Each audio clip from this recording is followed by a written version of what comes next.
say basically just for me personally, sort of get back into my roots. I was playing in Australia. We don't really talk about Fiji that much, so for me it's sort of like a good way to come back, especially the culture. Culture with the boys is very different. And being here, not only I played rugby, but also learning how to speak Fijian again, so like, you know, it works both ways on and off the field.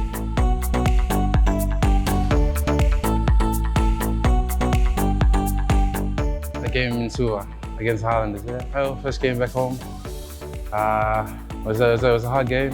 You know, unlucky that we didn't win the game, but I would say that was probably one of the most important games so far.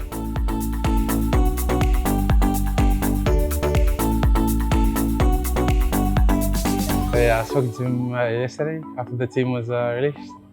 I was very happy. He's still the same. He's always after his words of encouragement because he's been there, done that. So I'm still learning. I've got a lot of things to learn. I always look up to him, like, you know, what can I do better? He's also like, yeah, he's like my dad, but he's like my coach as well, you know. But yeah, he's very good. He's always been there.